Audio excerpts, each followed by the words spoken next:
안녕하세요, 여러분. 오늘 이 해설에서는요, 우리가 현장에서 매일 마주하는 표면 처리의 메커니즘, 그리고 그 지표들에 대해 아주 속 시원하게 파헤쳐 보려고 합니다.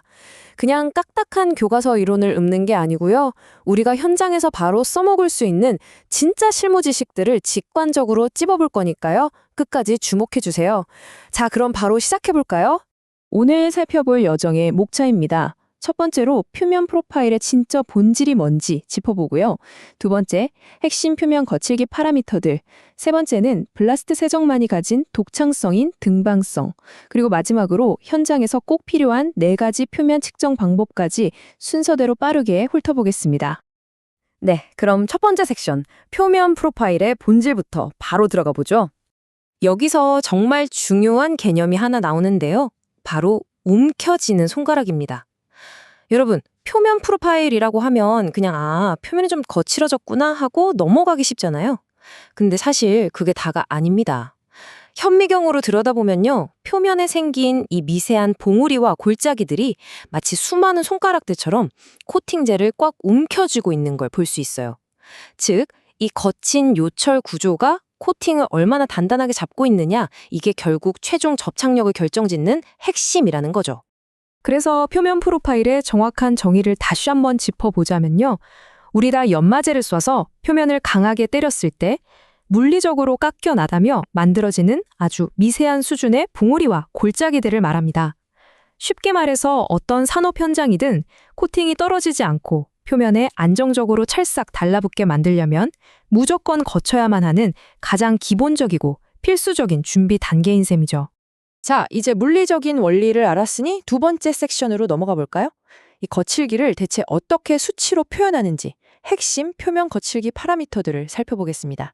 복잡한 알파벳들이 막 나오는데요. 전혀 어렵지 않습니다.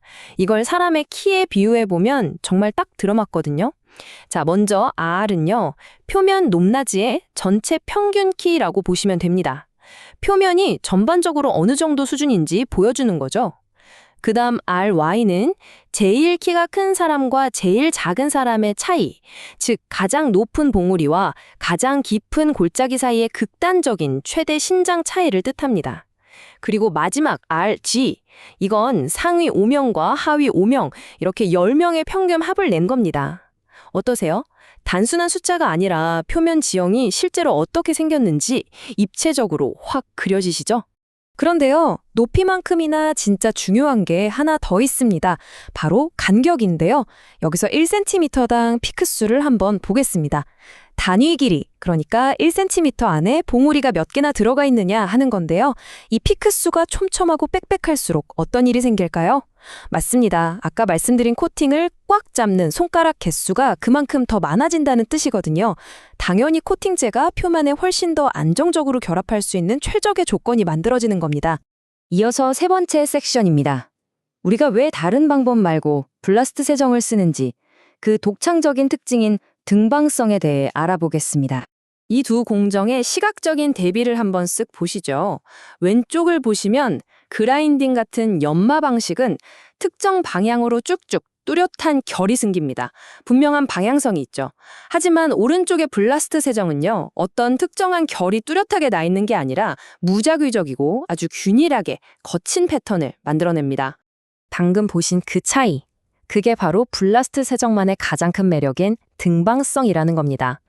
말이 조금 어려울 수 있는데 쉽게 말해서 사방 어디서 쳐다봐도 무작위하고 균일하게 거칠다는 뜻이에요. 그라인딩처럼 한쪽으로 쏠린 결이 없기 때문에 코팅제가 도포될 때 방향이나 각도를 전혀 신경 쓸 필요가 없게 되는 거죠. 어느 방향에서든 코팅이 완벽하고 고르게 딱 들어맞을 수 있게 해주는 아주 훌륭한 성질입니다. 네, 이제 마지막 네 번째 섹션이네요. 현장에서는 이 지표들을 실제로 어떻게 확인하는지 4가지 표면 측정 방법에 대해 살펴보겠습니다. 우리가 만들어낸 표면 상태가 스펙에 딱 맞는지 검증할 때 주로 쓰는 4가지 방법입니다. 눈과 손으로 직접 느껴보는 비교판, 디지털 바늘을 쓱 긁어보는 촉침식 측정기, 직접 눈으로 들여다보는 현미경, 그리고 테이프로 꾹 눌러서 본을 떠 두께를 재는 복제법, 이렇게 4가지가 있습니다. 현장 실무자 관점에서 이걸 어떻게 써먹으냐가 중요하겠죠? 현장 점검에서는 보통 눈과 손으로 맞추는 비교판이 제일 많이 쓰입니다. 미세, 중간, 거침 이렇게 시각이나 촉각으로 등급을 매겨서 빠르게 판단할 때 정말 유용하거든요. 하지만 데이터 관리를 위해서라면 이야기가 달라집니다. 정밀한 기록이 요구되는 상황이라면 디지털로 수치가 딱 떨어지게 기록되는 촉침식 측정기나 표면 요초를 그대로 본뜨는 복제 테이프법이 무조건 필수적입니다. 상황에 맞게 이 도구들을 적절히 활용하는 센스가 필요하겠죠? 자, 오늘 해설을 마무리하면서 여러분께 질문을 하나 드리고 싶습니다. 이렇게 객관적인 표면 지표들을 완벽하게 내 것으로 만드는 것. 이게 여러분의 다음 현장 검사 일관성을 어떻게 획기적으로 높여줄까요? 거친 표면이 어떻게 코팅을 손가락처럼 꽉 움켜쥐는지 그 본질을 이해하고 파라미터 수치를 명확히 읽어내고 상황에 맞는 측정 도구를 착착 꺼내 쓰는 것. 이런 구조적이고 객관적인 접근 방식이 여러분의 매일매일의 품질 관리 프로세스를 한 차원 더 업그레이드하는 데 실질적인 도움이 되기를 바라면서 오늘 해설은 여기서 마치겠습니다. 감사합니다.